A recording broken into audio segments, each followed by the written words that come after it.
Hey, what's up, guys? Welcome to another episode of the Powerhouse Mentality podcast. Today, I have my friend Jason Pyne on the podcast. That's how you pronounce your last name, right? Because I should have asked you before we started. Pine is the correct pronunciation. It's Irish. Oh, okay. Nice. Nice. So, today we're going to have a conversation. We've been trying to get on this podcast for a while now, but both of us are busy people. We just had things keep coming up, but this is going to be a really good episode. So, I'm excited. We're going to really get into things like shiny object syndrome, which is kind of where we really connected at first with like, hey, we should do a podcast about this, as well as like avoiding burnout and handling people who don't drive your mission forward. And I think that a lot of people are going to resonate with those three things. But like we kind of spoke about before we started the podcast, we're going to bounce around between things because I want to really give Jason an opportunity to kind of tell his story and tell like who he is, how he got to where he is, and we'll go from there. But Jason, welcome to the podcast. Thank you so much for having me, Caitlin. And it's so funny that you mentioned that because we have been trying for a few months to get this going. I was actually thinking about this a little earlier today. I think this is going to be such a killer podcast. The universe was just trying to prevent it from happening.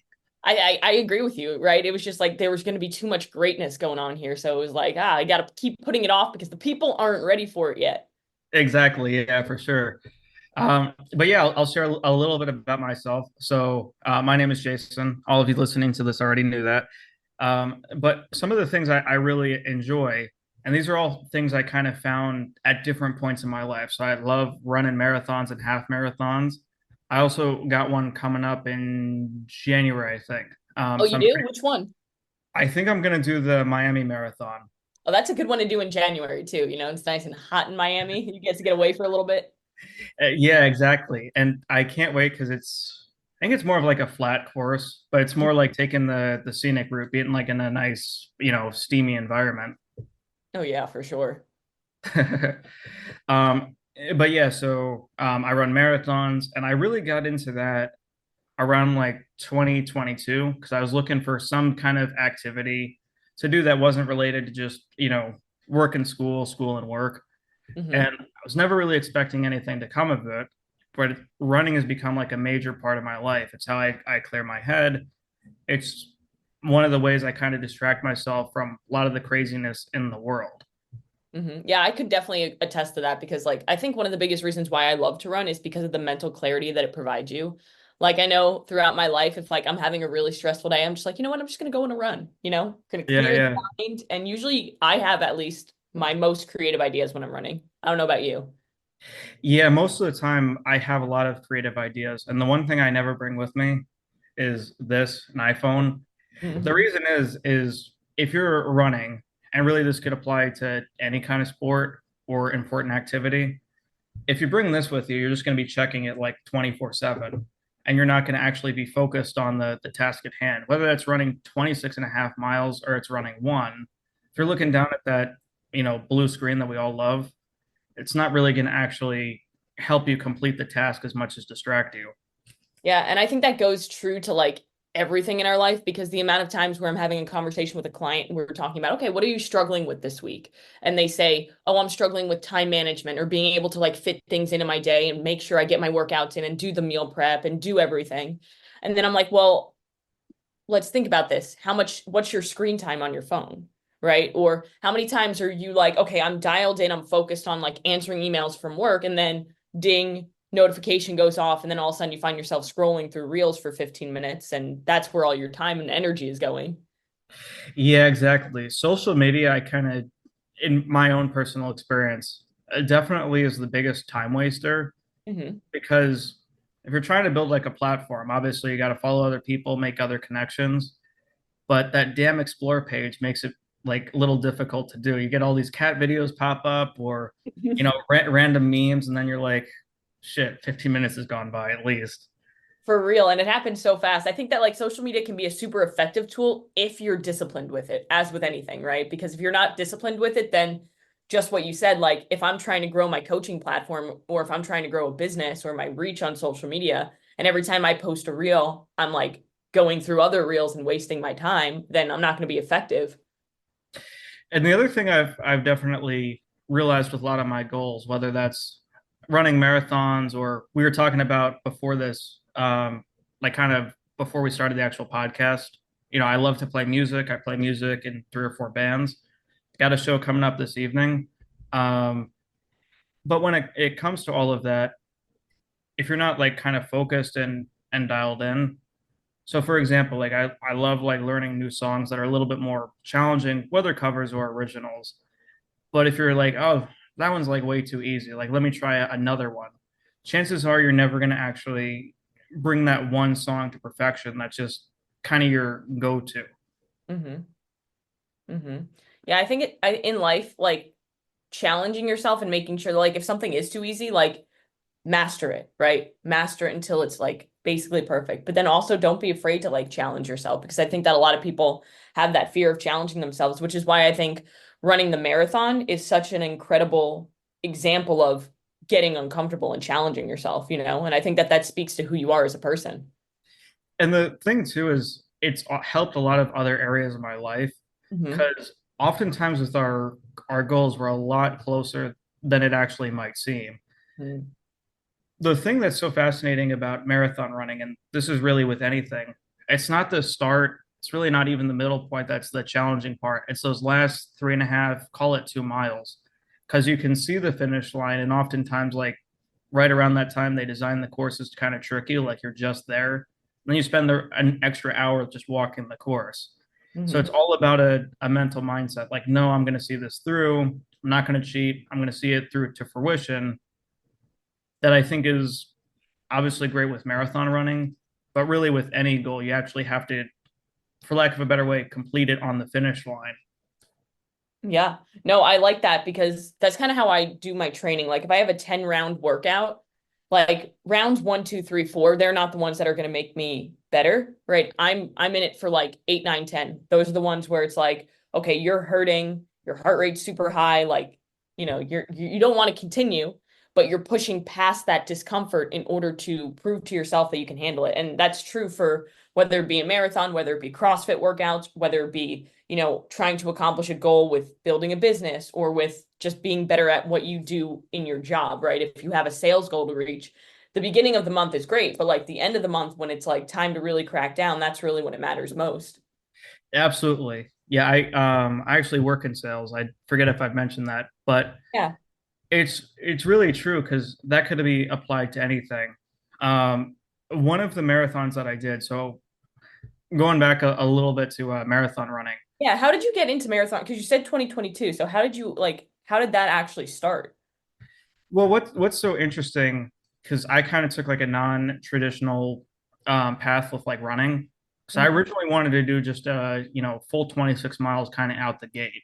Wanted to do the Chicago Marathon, and I kind of thought it over. I'm like, I've never run a marathon. At this point, like I need to get my cardiovascular strength up a little bit more. So why don't I do like 6.5 miles, a regular 10K? Yeah. It was really difficult, a lot harder than I thought it would be up here, my brain. But I did, and I was like, well, that was fun. I kind of want to do that again. Mhm. And once I got to the point where I was like, okay, 10K, 3.5 marathon or 3.5 miles in one go is easy enough. Yeah. That's when I started kind of being like, well, how about a half marathon? How about a full marathon? And when it comes to just goal setting in general, sometimes I think me and myself included, kind of overestimate once we have some kind of track record how difficult it can be. And Hmm. difficult doesn't mean impossible. But to give a quick example, in 2023, I did the Los Angeles Marathon. I just did a straight shot to the finish line. And as cool and fun as that was, my legs were exhausted. And so didn't quite realize that, you definitely need to stretch out your legs after doing that much cardio in one go. Yeah, absolutely. But first thing the next morning, I was like, nope, I'm in the gym lifting weights, giving it a go, knowing that I've got another marathon coming up in 5 weeks. Hmm. So Monday morning comes around, again, I'm in the gym for 2, maybe 3 hours, which is a little bit excessive. I won't deny that. Um, but then a week and a half kind of into that, I was like, wait a minute, like my muscles are like still like really tense because I didn't do any stretching. And when I did the marathon 5 weeks later, I got to mile 19, but my right leg just completely collapsed. Like I could barely like walk after that. Oh shoot. Yeah, and that kind of made me like realize like, okay, could I have done this extra marathon 5 weeks later? Probably, but I wasn't ready for it. I kind of overestimated that amount of running all at once. Yeah, yeah, I see what you're saying. A lot of people do like they don't realize how much it truly takes to get to their goals. So they when things get really challenging and really hard, they're like, "Oh, I must be doing something wrong," or "Oh, it's not supposed to feel like this," but it is. Right? Like I speak about that with my clients all the time on a fitness journey. Like a lot of them think, "Oh, what's going to happen like overnight almost." And if they don't see results in 2 weeks, they get frustrated. When in our reality, it's like this is going to be harder than you want it to be. It's going to take longer than you think it will take. And that goes for everything in life, whether it be prepping for a marathon or whether it be like building up your tolerance to being able to run multiple marathons back to back, you know? Yeah, exactly. That could apply to multiple things. And I think that's sometimes where the challenge comes in terms of not getting sidetracked from one particular goal. Mm-hmm. So I have like a lot of interests, right? Music, running, the list goes on. But if you're not organized in terms of like, okay, today's the day I'm going to do music, or today's the day that I'm going to give this a try, socialize with people, well, your brain just automatically kind of goes from thing to thing to thing. So, Mm-hmm. like, it thinks of other opportunities instead of focusing on what actually needs to be done, which creates analysis by paralysis. Yeah. Yeah, a lot of people just like it's similar to like the social media thing, right? A lot of people just get distracted or they get lost in the monotony of what it takes to accomplish your goals. So like you have to be able to, Andy Frisella says it all the time, master the monotonous in order to accomplish success, right? You have to like master the little things and do them repetitively, do them consistently, because that's like the small things, they compound over time to create the massive change and get to your goals. However, so many people get distracted by oh, this is taking too long, or oh, this is hard, or oh, social media, or oh, this and that, all these different things that come into their life where they miss just being focused on what's truly most important to them at that point and what goal they're trying to accomplish. And that kind of goes right into like the shiny object syndrome. So, briefly explain to me what you would define like shiny object syndrome as. So, it's not necessarily that the saying the grass is always greener, because Hmm. that is obviously partially true. Like another opportunity, another job, starting another business, it might seem easier because you're not actually in it. Hmm. But I think that, and particularly for people that are super creative and super ambitious, they might not be like at that last, to use the marathon analogy, last 3.5 miles or that home stretch, but they Hmm. might be getting like really damn close. And so when they get to that point, because it's difficult to just push through, then that's when their brain starts to go, oh, maybe I should, give this a try or this a try without actually kind of completing what needs to be done first. Because you can Hmm. build on it afterwards, but if you don't have the, like, think about a house. A house is obviously designed for people to live in or pets, depending on who it's designed for. But if there's no foundation to the residence itself, the concrete, the wood, the brick, it's just going to crumble around you. Yeah, it doesn't matter how fancy of like countertops and appliances you have in the house. If your foundation is weak, then it's gonna fall apart. Exactly, yeah. Um, which I think is an excellent point for sure. Yeah, I actually had a friend who, and I'm not gonna name names because she is no longer my friend, but she used to be somebody who like every couple months she would be in a different job because she would be so focused on one job and be like, this is it, this is I'm gonna be so great at it. Then it gets a little bit challenging. She's like, you know what, I'm gonna try this instead. You know what, I'm gonna try this instead. And it's kind of exactly what you're explaining, where people are on this journey, they're on the path to accomplishing their goals, to building the business, to doing well in their job, to running the marathon, whatever. And then things start to get a little bit challenging and tough, and they think, nope, not doing that. When in all reality, that's when you should really lean into it the most, because when you lean into the resistance, you're going to be able to learn the most. Pain is our greatest teacher, and it's always temporary. So that's like adversity is where you learn the most, which is why, like, if you have a goal, like, you're going to have moments where it's like, oh, that looks nicer over there. And it could be, depending on what the opportunity is. However, you have to really ask yourself, like, what is truly the most important thing for me right now based on what I want out of my life, right?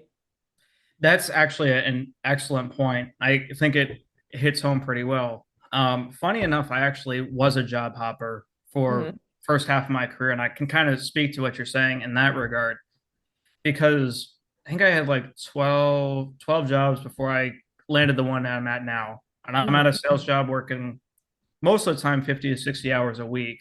Yeah, believe me, I get that. I used to be a membership sales manager, and then I was a general manager for gyms and fitness sales. Let me tell you, that is like the Wild West sales. I was I'm working like crazy hours. What are you in sales for? Because I never asked that because I knew you were in sales, but I didn't know what you actually sell and what you work with.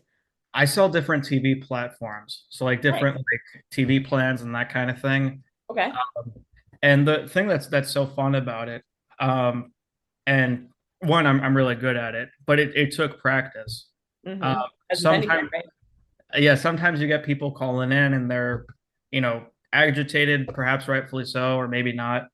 And then a couple hours into the call, depending on how long it is, could be 30 minutes. A lot of times they're like, damn, like I was gonna, cancel my account, but you persuaded me to stay. Now that could be a ton of things. That could be your attitude. That could be, me hopefully not making a joke that's going to push them over the edge to cancel. Yep. Because most of the time I'm not as funny as I think I am, but it could be any one of those things where you have to, if you want somebody to do something, you just can't make them do it. Humans are uniquely stubborn in that regard. You have Mhm. to kind of push them in the direction that you want them to go. Yeah, you have to almost make it, you have to make it that it's their idea. Exactly, yeah. Uh, Yeah. and I was gonna add too. So before like I started my current sales job, I think I had like 12 or 13 jobs out of college. Hmm. Like, and each one was maybe 6 months at the most. We'll be generous in that regard. Hmm. But when I got this one that I'm at currently, one thing I noticed is my mentality, even though it was something I desperately wanted to do and get good at, in the beginning, it was a lot tougher because I had built up that, I don't want to say quitter mentality, but pretty close to it. Like, oh, this is getting hard. I just won't show up or whatever it is. And so when you find that one job or, you know, one fitness activity that you really love, overcoming that mindset will be difficult, but you also have to acknowledge it as well. 100%. Like awareness is the most important thing. So if you're aware that like, hey, I know that I'm gonna have like this moment where I'm gonna want to quit this, but you need to remember why you started in the first place. I think that's the most important thing. Is that like if you have a strong enough why, then you're gonna be able to overcome any sort of how or what in order to get that done. It's just gonna take time and patience. Exactly. Yeah, that's a big part of it. Hmm. So when it comes to the shiny object syndrome, I know you had like a specific example of that back from I think summer of 2023, you said, right? Yeah, in regards to the marathon and then doing the one kind of like 5 or 6 weeks afterwards. Mhm. Because once I like my legs started like tensing up on Yeah. the one I did at, I think it was Jersey City Marathon. You just Because did marathons all over the country, basically. I guess, yeah, I want to do one in what was the other one? I'm probably sounding like I have shiny object syndrome right now, but I want to do like the Chicago one at some point, raise some more money for charity. Yeah, And I would ultimately one day like to do an ultra as that well. would be epic. I think that that's kind of like always the next step, right? Everybody's doing marathons now, and then it's like, okay, let me get a good time on my marathon, then let me do an ultra. I think like that's just like such a testament to like hard things, right?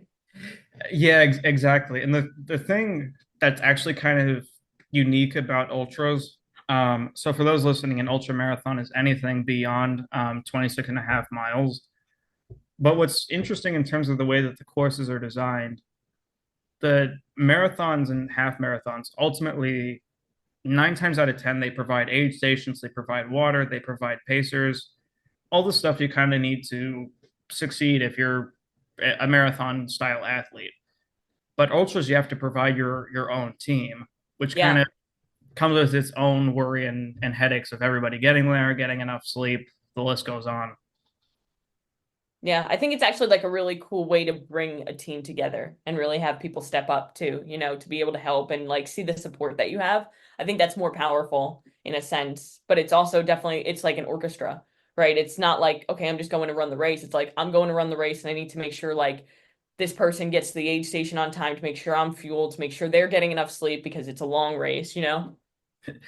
Exactly. Yeah, that's the point of it, because if you don't have like somebody that can pace you, or bring you clean clothes, or whatever it is, I'm sure you could run those 32.5 miles or whatever the ultra length is, but your odds of success goes up much more if everybody else succeeds and everybody else is set up to achieve that one goal.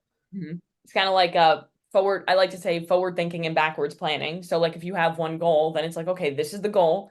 How can I backwards plan to make sure that everything leading up to the goal is helping me get to that one goal? So for example, if I use this analogy with my clients all the time, like, hey, if we want to make sure that we wake up at 5 a.m. to get a workout in before we go to work, because that's the only time that you seem to be able to do it, we have to plan backwards. So, okay, what time are we waking up?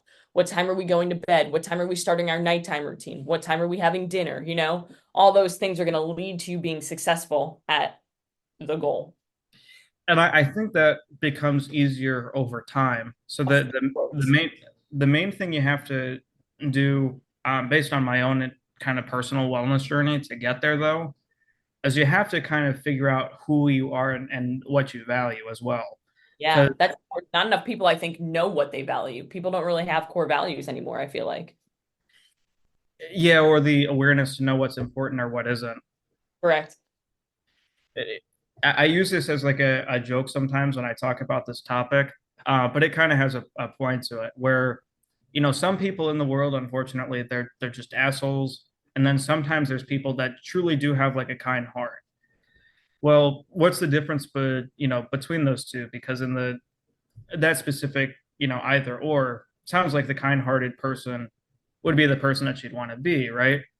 Well, not necessarily, because if the person that's an asshole, you know, they're still an asshole, but like they know, that's who they are. They're not changing. They value being, crude or rude to others.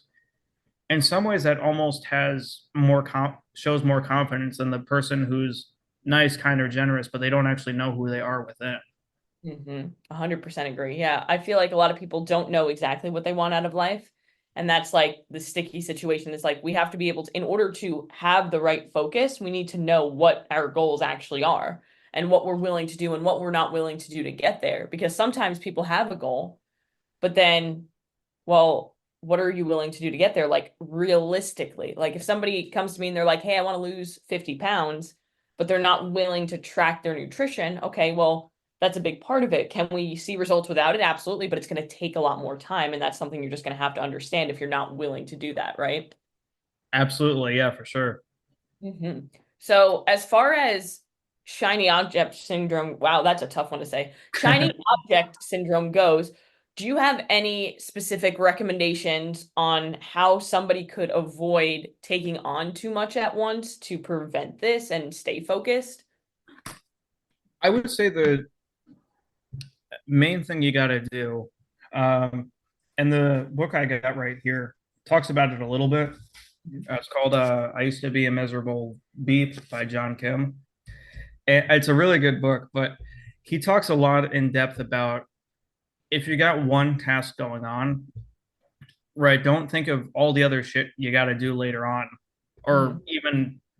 even, within the next hour. So what I've started doing when I get a phone call, right, at my job, somebody looking to cancel their account or whatever the case is, I make damn sure I only focus on that phone call, listening and truly hearing the person. Mhm. If I'm gonna go run a marathon, or I'm gonna go play, a show, I got the concert this evening. I'm not gonna focus on the next song, because that means I'm gonna rush through the one I'm currently playing and not enjoy it. Mhm. Being in the moment, I think, has a lot to do with shiny object syndrome specifically, because if you're not truly present, which is not easy to do, but if you're not truly present, everything else seems like it's a better use of your time. Yeah, no, 100% agree with that. I think that so many people worry too much about what happened in the past and what's happening in the future that they forget to actually live in the present. And then there have been a lot of times in my life where I'd look back and be like, damn, I was so worried about the next thing that I didn't actually get to enjoy that thing, you know? Exactly. Yeah. The saying my dad used to say to me all the time. because when I was much younger, I was a bratty teenager, right? I was like, I can't wait to finish high school. Then it jumped to, I can't wait to finish college. I can't wait to get the hell out of here.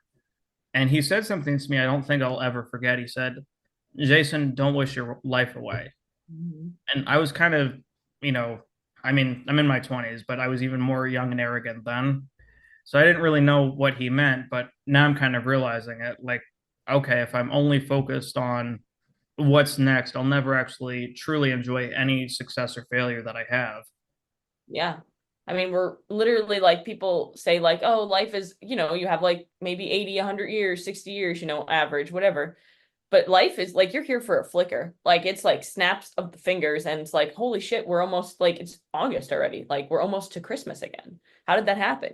Like life goes really fast. So it's important for you to slow down, be in the moment, listen to the people that you're with. Like, I feel like so many people, they're on a phone call and they're doing something else, or they're having a conversation with their spouse, but they're scrolling through social media, or they're trying to answer a text message, but they're, answering emails at the same, they're not focused on what's important in this moment and being as effective as possible on that one thing.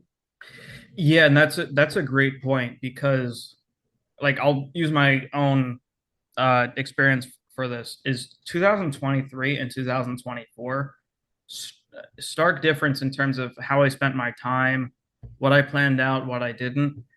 Um, the thing that's so fascinating is in 2023, I did 3 marathons, 5 shows with my band, was working full time, started practicing jujitsu. The list goes on. Like I packed a lot of shit into one year, Yeah. but it was a year well used. I knew that there was 365 days. I had X amount of time to get all of it done. And for the most part, I accomplished everything I wanted to. Then this year comes around, pretty sluggish to begin with. A lot of that kind of uncertainty with, okay, I want to double what I did last year. And then the uncertainty of doing that, well, I didn't do any of it. Like as Yeah. embarrassing as that is to admit, but this year's gone a lot faster than last year for that very reason. Because all the tasks that I did accomplish, time could have or time did kind of stand still, as odd as that might sound. Hmm. Yeah, I think what happens is because I've been in this position where like you're thinking so much about what you want to do next and like all the ideas that you have that you almost stay stuck because you have so many ideas that you don't know where to go first. Like you don't know what to take action on. It's kind of like what you said earlier with like the paralysis by analysis is like, I want to do this, this, this, this, and this. Okay, well, you have to prioritize and execute, right? You have to focus on, okay, what's the most important thing? What do I want to do right now? What needs my attention now? Execute on that to the best of your abilities, be 100% in on that thing, check it off, move to the next task. I think that's the best way to do most things. And a lot of people just get distracted, get overwhelmed, and then they don't do anything. Exactly. Yeah. No, that's a really good way to put it.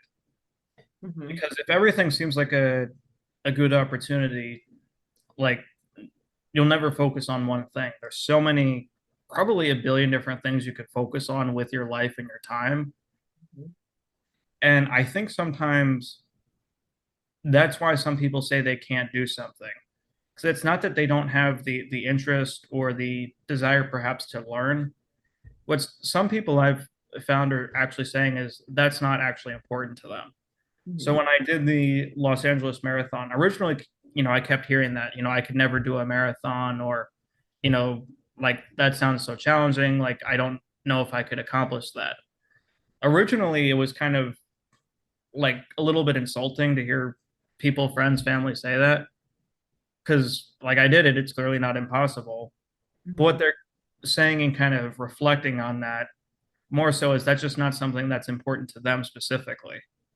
If it's important to you, you'll get it done regardless. That's really what it comes down to. Like a lot of people say that they want one thing, but they're not actually committed to the goal. They're actually just interested in the goal. And if somebody's interested in the goal, then they're going to do it when it's convenient, right? I'll go to the gym when it's convenient, when shit doesn't go wrong. However, if you're committed to the goal, that means you're going to do it regardless of what excuse comes up. Like you're going to execute. Is it going to be easy? No. People all the time are like, I wish I had as much motivation as you do to go work out every day. I'm not motivated at all. But I have a strong and powerful why. I don't want to go into my garage and cause myself excessive pain and discomfort. but I have a goal and my why behind that goal is very strong. So it's important to me. So I'll get it done. Just like if somebody has a goal to move up in their career and they're like, I don't care about my health, I'm just focused on my career. It's the same thing. It's just how they apply it. Yeah, and that's a great point. And that doesn't mean it's necessarily a straight line Hmm. because if something doesn't work, obviously you make adjustments. Correct. Like when I didn't complete like the Jersey City Marathon, it pissed me off, but it pissed me off because I knew I could have done better and I was right at like the mile 19 mark. And so then I made all the adjustments to do better next time. Yep. And there's no shame in like not succeeding at something as long as like you get up and try again. Mhm. The most successful people are the people who fail the most, but get back up the fastest. So, for example, this year, one thing that's helped me excel so much, not just with my business and with my coaching, but also with my career as an athlete, is I'm not afraid to fail anymore. I used to be afraid to fail when it came to training. Like, oh, I wouldn't push myself as hard because I'd be afraid to fail, right? However, what I've learned is like, hey, if you don't fail, then you're never going to truly be able to succeed because setbacks, kind of like what you explained, is like you had the setback where you didn't finish the Jersey City Marathon. You had to tap out at mile 19, but then it allowed you to be like, okay, that happened. What can I do differently next time to make sure that it doesn't happen? So you tweaked things and then you were able to successfully run more marathons. Exactly, yeah. And that's also kind of what makes it fun because then when you make those adjustments and it works well, I don't want to, I don't encourage bragging, but damn does it feel good when you get back up and do it again. I think the best form of bragging is when you accomplish a goal and you don't even have to say shit, you know? People who are talking about you and saying like you can't do that, you can't do this, and then you go and you do it. You don't have to say a damn word because they know. And I think that goes to kind of because obviously with this podcast we're talking about goals analysis by paralysis, Yeah. shiny object syndrome, but really it just comes down to getting up and getting shit done. Hmm. Because when I did, I'll tell another funny story. When I did the show at the Stone Pony, so that was I got my band together. We did a like an opening set list there, and it had been 2 or 3 years at least since I had picked up an instrument, played on a stage. So a lot of my family and friends they were like, obviously didn't say anything, but clearly were nervous that it wasn't going to go well. But I got up and I was like, I'm prepared. We'll see what happens. And so I had a bunch of friends and family, texting me like, Jason, how did it go? In the back of their mind, probably thinking it didn't go well. I was Hmm. like, I just finished the set and like it went fine, but like not really adding all that much to it. Just goal was done in my mind. And I'm getting all these text messages like what? Like how'd you do that or whatever. That's just an example of how simple it truly is as so long as you're prepared. Hmm.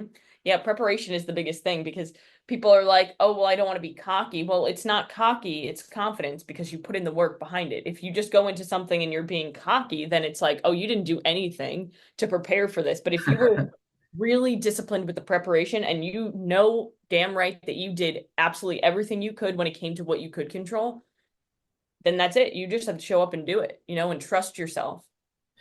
Yeah, I've got a so this is an embarrassing story, but it relates exactly to what you just said. So when I was a sophomore in college, I was really excited because I got an interview with like this big like video editing company in the Mhm. city of Chicago. And I walk in and I'm thinking like I'm hot shit. Like I got this, like no problem. Yeah, sophomore in college mentality. I'm hot shit. Pretty much, yeah. Um, but I walk in, handshake, just formalities, and this gentleman sits down next to me, right next to like the interviewer, and he's talking about all these like different movies that he's done, or whatever. And I'm Mhm. thinking to myself, like, okay, this guy's just some kind of veteran in the industry or whatever. The interviewer asks me a couple questions, and she catches on to the fact that I have no idea what the heck I'm talking about. Didn't do any research on their business or who's involved in their company. And she looked at me and she goes, "Do you even know who that was?" And I was like, "No." And she goes, that's the guy who directed The Weatherman, bunch of other like famous movies, worked with Nicolas Cage. I Like see. my heart like ended up sinking. I was like so embarrassed by that. All that to say, arrogance and being a little bit cocky, obviously not good. But if you have a track record to back it up and you're already prepared, a little bit Mhm. of healthy confidence slash arrogance is, in my opinion, more deserved than being hot shit, shall we say. Correct. Yep. Yep. So when it comes to burnout, right? Because that was something that you spoke about earlier when it was like, okay, kind of heading into 2024, it sounded like maybe you had a little bit of the burnout, right? Because you were like, oh, I want to accomplish all these things. I want to like 2x what I did in 2023, but then it's like, oh, I haven't done that. What do you feel like are some actionable steps that somebody can take to avoid burnout? I think the biggest thing, because when it comes to feeling burnt out or exhausted mentally or physically, most times that comes from a place of not actually doing what you know you're supposed to.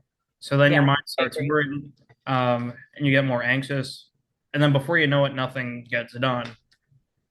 I would say that burnout it is very real because obviously, if you're running a marathon or you're getting that adrenaline from being on a stage, you're still going to feel mentally exhausted. And those first 2 or 3 weeks after a major event like that, it's still just going to be harder to push through. The difference is that's kind of like a rewarding, like, I'm burnt out, quote unquote, but like kind of like a coming from like a place of pride or being proud of yourself versus just that mentally exhausted feeling because you have allowed yourself to stay stuck in place. Mhm. Yeah, I think the way that I like to look at burnout is it's not doing too much, but it's doing too little of the things that make you feel alive. So, like, kind of what you said is like burnout comes from just doing too many things that don't necessarily serve who you want to be. And you know damn well that you're not doing what you're meant to do. So it kind of just mentally fries you more than anything.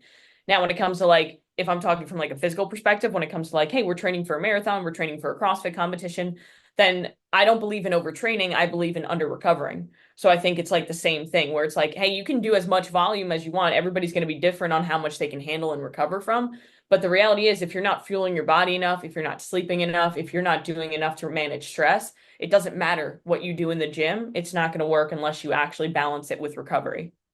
I absolutely agree. Now, I think that there's a mental component to it as well. Oh, yeah, for sure. Um, because, when it comes to like any kind of, big event, your body's just going to take on that feeling of like being exhausted, like, holy shit, I actually did this. Mhm. But the difference is that shouldn't last a whole year after it's completed. Like you should be like, okay, here's a week of I'm just tired, exhausted mentally, but I got to get back and get more stuff done. Yeah, I think it comes down to just like, again, going back to like who you want to be and making sure you're creating the values around that and holding true to what you say. Keeping the commitments you make to yourself really is what it comes down to. And let's talk a little bit about because I know we've had this conversation multiple times, like in the DMs and stuff, is like, how do we handle people who don't support us or people who don't drive our mission forward? Right. Because I know like I've voiced to you, like my mom is somebody who like, I love my mom, but my mom is somebody who called me a fucking idiot for quitting my job to go all in on being an online coach and building my own business and having a podcast and being a CrossFit athlete. She was the person who was like, hey, she to this day, Jason sends me job applications in my emails for like Fidelity, like work for this, it has a 401k. And I'm like, it's okay, mom. Like I'm doing my own thing. Like, and to this point, I just like I almost ignore it. And there are times where, I hate to say it, but where I have to block my mom, like from texting me, calling me, because she will just spew negativity onto me. And that's not helpful for me mentally. So it's like, how do you specifically handle this? Because I can talk about how I handle it, but I want to hear from you first. That's a really good question. And I think that's something I'm still kind of actively working on and figuring out for myself. Yeah. But I think the biggest thing that I've learned, because for those watching, like I did used to have pretty bad like anger management issues. So on my own front, I fucked up like a lot of good relationships, friendships, romantic relationships, the list goes on. That was from my actions. Obviously embarrassing to say, but I learned from that. I think the other I don't thing, think it is embarrassing because you learned from it. If you didn't learn from it, then it's embarrassing. We well, we all have our days where we get angry, but all have regrets, right? What's life without it? there was a since I'm still on this anger management recovery term, I and this is something I'm also kind of knowledgeable about, but if you're like angry and trying to figure out like the emotion to not suppress it, but not like have just a outburst for no reason, it's going to come out in different ways as you're trying to get rid of it. And Yeah. so I had like a situation where, I got my head down on my desk at my job. Everybody else is kind of quiet. Out of nowhere, I just like slam my desk. I'm like, fuck everything. Like, this is fucking bullshit or whatever. But like, I'm like yelling at like the top of my lungs. I look around and everybody's kind of looking at me. Like, there are those moments where anger management definitely can be embarrassing in that regard. Oh yeah. Um, because I mean we're all adults, but that's more so what I meant by embarrassing is more so the reaction that you have, if that makes sense. Yeah. Yeah, like the outbreak that you have and you're just like, whoops, I kind of lost it for a second and you're almost like you almost like go into a different world because I've totally been there where like I freak out at something and usually it's like when everything is like you're super overwhelmed already and then like one little thing happens like you catch your pocket on like the drawer in the counter and like something fucking annoying happens and you just lose your stuff and then you're like whoop okay let me breathe a little bit but it's definitely not fun in the moment. Yeah, exactly. But getting back to the topic at hand, so a lot of those like people I did mess up the relationship with to some degree. Mhm. I also didn't give them an opportunity to let me down. And so what I mean by that is you shouldn't assume that somebody's just going to disappoint you because that's not healthy either. Mhm. But you have to express your concerns to them, what your boundaries are, how you want to be treated by them. Because if you don't express that to them and then you just, burst out kind of out of the blue, they have Yeah. no idea how to fix it or to respond to that. Yeah, I always like to think of it from the other person's perspective because there's a reason why they're saying these things and why they're doing these things, right? And for some reason they think that sometimes it's trying to be helpful. Like for example, with my mom is like whenever because like I used to just ignore it and be like, you know what, I'm not even gonna like approach this. But now I'm more adult and I have a conversation and I know the importance of having like those tough conversations for both parties are important. So like I'll say to her, look, mom, like you have to understand that like you being negative isn't being productive in any way, shape, or form. And I'm gonna do what I want to do regardless of what you say. And she's like, you know what? I'm not trying to be negative, is what she says. She says, like, I just want the best for you. And back when she was a kid, like, all they knew was, like, hey, you go to college, you get a steady job, you get a 401k, you work the 9 to 5. That's how you build a stable life. And now everything's Right. different. She doesn't know anybody who's gone off and, like, built their own business and built their own thing. So she doesn't trust it, right? So she just wants the best for me. And that's where she comes from. So I Sure. think it's important to like look at somebody else's perspective, but also understand that like there are going to be people who just don't straight up support you, but you can't loom on them. You have to focus on what's most important to you because it's your life, not theirs. Absolutely. It's from one of the books that I read, it's the difference between a compromised party and a uncompromised party. So Mhm. somebody that truly is looking out for you, even if they don't go about it in the most appropriate or healthy way, they're an uncompromised party, meaning that they have no bias aside from what they know to be truth based on their own life experience, and they try and guide you as best as they can. Like I had a conversation with my dad this past Sunday. Yeah, this past Sunday, and he was like, "Jason, are you excited to go to work tomorrow?"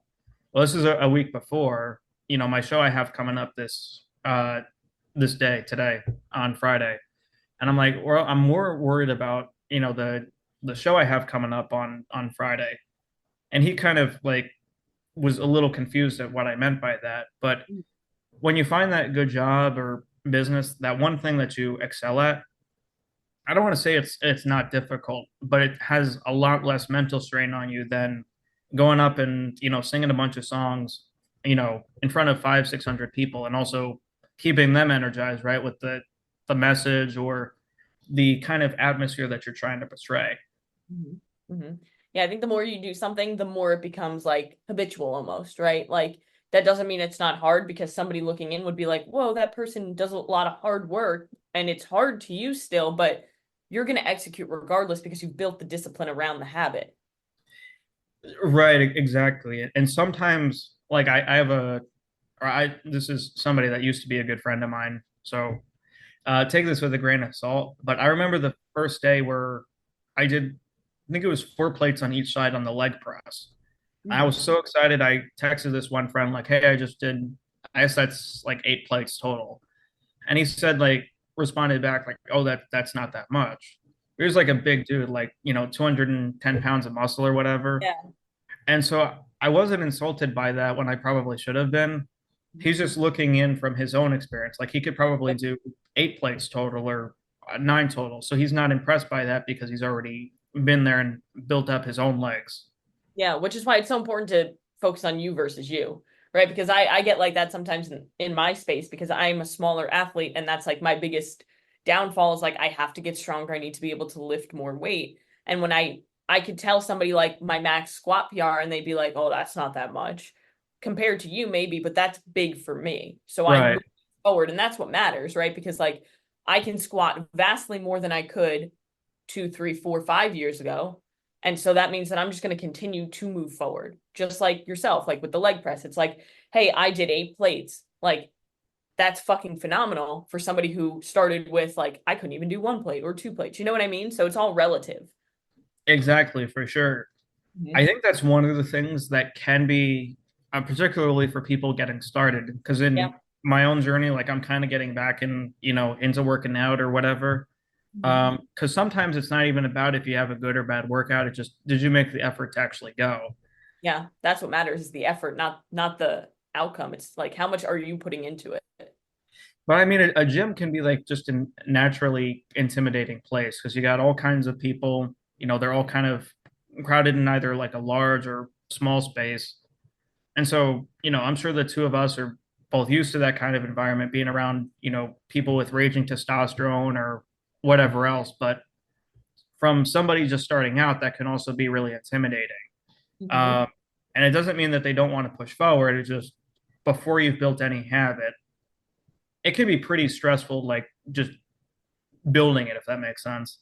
Yeah, no, I mean, like when I used to work in membership sales, I remember this one time, and like I won't forget this. Like that's how impactful it was. I had somebody walk in, and he was like 300 plus pound, like he was a big dude, right? And he Right. came and he asked like, "Hey, I'm interested in membership." So I was available, and I was like, you know what, have him come into my office. At the time, I was the general manager, so it was like, I'm just gonna take this. Right. And I sat down with him. I spent like an hour with this guy, just like learning about him, learning his story, and figuring out what he needed in the sport that he needed. Because I could tell he was pretty like intimidated. He looked very nervous. Right. Right. He said to me, "You know, I've tried to come into the gym like 10 times within the last couple months, but I've sat in the parking lot and I've been afraid to come inside." But he fucking did it today. Right. And Right. that was a guy who I would see all the time, right? He like Right. actually stuck with it. Now the thing is that so many people get caught up in like the fear of actually sticking forward and like taking that plunge that they never do it. And that's the worst thing because when you get to the end of your life, my biggest fear is saying like I ran out of time or I wish I would have done that or what if I did that, right? And I have a lot of clients to this day who like they get scared when they go into the gym for the first couple times, but I keep pushing them to say, you know what? Don't worry. In a couple weeks, a couple months, you're gonna not give a shit about what anybody thinks. And the best text messages I get from those people are like when they're like, I asked to work in with a set and I worked in with somebody, or like Right. I wasn't working out in the corner. I was working out with everybody else. So it's like over time, you build a habit, like you said, you don't fear the things that you used to fear because a lot of the times the fears that we have that are preventing us from moving forward, it's kind of like the monster underneath the bed. We think there's a monster and then we realize it's just a pile of clothing, you know? Right. I don't think I could have said that better, but that's definitely really true because I just started journaling. Like I'll give you an example. Got a journal right here. Nice. Well, the first time like I like picked it up a couple of weeks ago, like I was like, I don't know what the hell to write. Yep. Like And that's where most people stall with journaling and they never do it. exactly. So if like you were to read, and I won't bring it up for privacy reasons, but all those, first journal entries that I had, well, I'd sit like at my desk here, for 30 or 40 minutes. I would set my timer and I'd be like, like, damn, I still got 20 minutes left. But reading it back, it's I was jumping from idea to idea to idea to thought to thought to thought. So there was no consistency with it because I hadn't either I was just in a very ADHD state of mind or I couldn't just focus on continuing with one topic. Mhm. But over time, doing that every evening before I go to sleep, it really helped me clear my head. And it's Yeah. also helped me with a lot of my, just general aggravation. Because Mhm. since I'm doing it before I go to sleep, it's like, okay, I'm putting all this shit on paper. There might have just been one or two people that just pissed me off today, but tomorrow's a new day. It's closing the book, for lack of a better way of putting it, and then starting with a clean slate the next morning.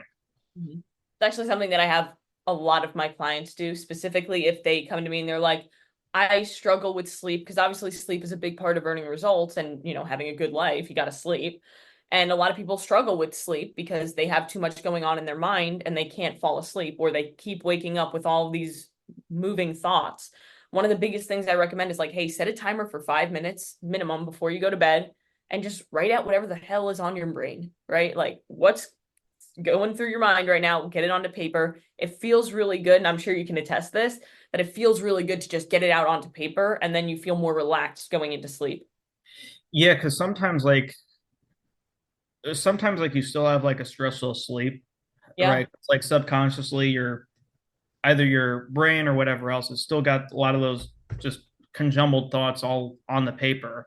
Mm-hmm. But when you wake up, it's like even if you're physically exhausted from maybe not having the best REM sleep or whatever it is, you wake up ready to tackle the world in a way that's a lot less mentally groggy when you first wake up with a lot of that other stuff you're still thinking about. Mm-hmm. Mm-hmm. Mindset is a huge part, and like how we speak to ourselves, I think is the most important thing. So if we keep telling ourselves that like, hey, we can do this, like we can face today, we can make it the best possible, then we're gonna be okay. But it all comes down to like focusing on what's most important to you. And I think that's like the biggest theme of this podcast is like how to avoid burnout, how to handle people who don't drive your mission forward is like focus on what's most important to you and stay committed to what actually matters. Well, I will say there is one thing like I'm pretty sure even if I could do it, I just wouldn't want to, which is a big difference we're talking about. But I would never want to be a comedian. I make myself laugh, which is important, but Yeah. making others laugh, that's a lot harder to do sometimes. Stressful job. Like anybody who's a comedian, like dang, like that's a lot weighing on you, you know? Yeah, exactly. Do you have a favorite comedian? I don't right now, but I used to always watch Jim Gaffigan. I'd probably say Dave Chappelle is my favorite He's currently. great. He's great. I love that. My dad actually used to do stand-up comedy, which is funny because when I was a kid, he used to do it. So like I never was able to watch his bits because my dad is like, if you guys think I have a truck driver mouth, well, that's where I got it from, right? So he I used to go to comedy like underground like comedy shows like all the yeah. time when I was freshman sophomore. I'll tell you some of the jokes off air. I don't want to say them on Like air here. too explicit for even the Powerhouse Mentality podcast. I would say yes. Yeah, so I mean, I think that this has been such a phenomenal episode, Jason. Like, I'm so happy with the conversation that we had, and I think that like we provided so much value for the listeners and for anybody who's listening to this. We want to thank you, number one, but also I want to ask you, Jason, like if there was one thing that you would tell somebody who's listening to this who's afraid to take action or who's kind of like in that state where they're stuck or they feel like they're burnt out, what would you tell that person to help them move forward? So I would say talk as if you've already accomplished what you want to do. And what I mean by that is it could be with any goal. So if you, let's say, run a marathon, or you have a specific financial goal, or certain a number of friends or new people that you want to meet, talk as if you've already accomplished that goal. So if you, like for example, haven't done a marathon before, you tell a bunch of people like that you have. Now, I'm not encouraging lying, obviously. What I'm suggesting is like that plants the seed in your brain that's like, oh, like I can do this. And then Yeah. once you go out and do it, it's you've proven it to yourself, so that way you're not lying. Mm-hmm. It's kind of like it's in a sense like we talk about saying like I can't think of the word, but kind of where we're like saying something to ourselves, like, I believe this is affirmations. That's the word. So like, if we're talking affirmations to ourselves, like, I am this, I am that, but you're not doing the action to prove it, then you're lying to yourself, right? But if you say to yourself, like, hey, I can do this, I am going to do this, or I am so excited that I did this, but you haven't even done it yet, but you're doing the work to do it, you're going to feel really good. And that's exactly what you're saying, I believe. Absolutely. And I will also say, to kind of add on to that really quick, when it comes to any goal, it's really just about how you get there. A lot of philosophers, the ancient ones and the more modern ones, I forget exactly the claim that they have, but if you can think it right, it's possible. It's just how you actually do it. So a lot of the stuff that's supposed to be like impossible or not actually, in existence to our knowledge, it's something that you actually can't think of. Mhm. So there's no goal too big or too small. It's just how do you go about actually achieving it and bringing it into your reality. That's it. Yeah. So like you can accomplish anything that you want. I truly believe that, so long as you're willing to work for it and you believe that can happen. Absolutely. Awesome. Well, Jason, thank you so much for coming on the podcast. We'll definitely make sure that we're probably going to have to get you back for another one eventually. But thank you guys for listening. Make sure you share this episode of the podcast. Follow Jason on social media. I'll put his Instagram down below in the show notes, and go out and do one thing that's going to take you one step closer to where you want to be. Yay. Thank you, everybody.